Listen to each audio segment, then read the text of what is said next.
तो जैसे कि आप लोग जानते हो, आखिरी के 3.5 महीने बस रह चुके हैं for your CA foundation examination. तो क्या सारी चीज़ें आपको फॉलो करनी पड़ेगी so that you can at least score 250+ marks in these examinations. पहली बात तो आप लोगों को आने वाले 3.5 महीने को 4 हिस्सों में डिवाइड करना है, जिसके आखिरी के 15 दिन आप लोग डेडिकेटेडली सिर्फ पास्ट पेपर्स और मॉक टेस्ट जो है वो सॉल्व करने वाले हैं। तो बेसिकली पढ़ाई करने के लिए आपके पास है आने वाले 3 महीने। इन 3 महीनों को आपको क्या करना है, 3 हिस्सों में डिवाइड करना है। और सबसे पहला जो हिस्सा रहेगा जिसमें आप करने वाले हो 1-to-1 reading of all the subjects. Of course अगर वो मैथमेटिक्स या अकाउंटिंग है तो सिर्फ रीडिंग से बात नहीं बनेगी, you will also have to solve every questions.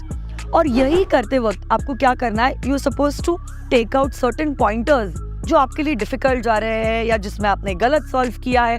और अगर वो इकोनॉमिक्स और लॉ है तो आपको निकालनी होगी इन्हीं की समरी नोट्स। सेकेंड वाला जो टाइम का पीरियड है उसमें आप क्या करने वाले हो, you are trying to recall whatever you have done earlier in the first process of your reading part.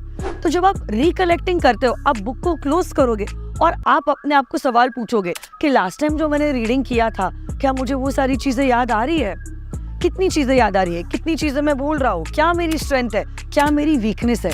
और इसी चीज़ को आप रिव्यू करोगे और आपका सेकंड और थर्ड जो रिवीजन रहेगा will be according to whatever pointers you have removed and wherever you are following short, now you need to convert your weaknesses into your strength. And now the most crucial 15 days before the examination आप लोगों को बहुत सारे papers solve करने होंगे। In fact हर एक examination जैसे कि अकाउंट्स पेपर है, लॉ पेपर है, मैथ्स है, इकोनॉमिक्स है, आपको 3 पेपर्स तो हर सब्जेक्ट के लिए सॉल्व करने ही होंगे, और वो भी एग्जाम कंडीशंस में। तो वही टाइम, वैसे ही टाइप के क्वेश्चंस आने चाहिए और घड़ी के कांटे के हिसाब से you have to solve the papers, ताकि फाइनल एग्जामिनेशन के लिए जब आप जाओ आपके लिए कुछ नया नहीं है and you are already accustomed to the time, to the pattern and everything else, है ना। तो मोटा मोटी अगर नटशेल में मुझे बोलना हो, आपके फाउंडेशन के 4 पेपर्स में से आपके 2 पेपर जो है these are theory papers, economics and law. Economics तो बहुत इजी है स्कोर करने के लिए। मैं तो कहूँगी हर रोज आप एक डेडिकेटेड समय इकोनॉमिक्स के लिए दीजिएगा, क्योंकि इसमें आप सबसे कम मेहनत में सबसे ज़्यादा मार्क्स जो है वो स्कोर कर सकते हो। तो इकोनॉमिक्स और लॉ की जो मैं बात कर रही थी वो यही था कि इकोनॉमिक्स और लॉ में आप शॉर्ट नोट्स बनाइए और उसी को मल्टीपल टाइम्स रिव्यू कीजिए, रिवाइज कीजिए और रिकॉल कीजिए।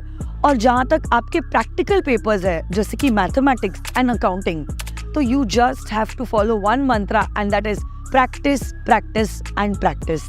This is the way you can score really good in your coming examination.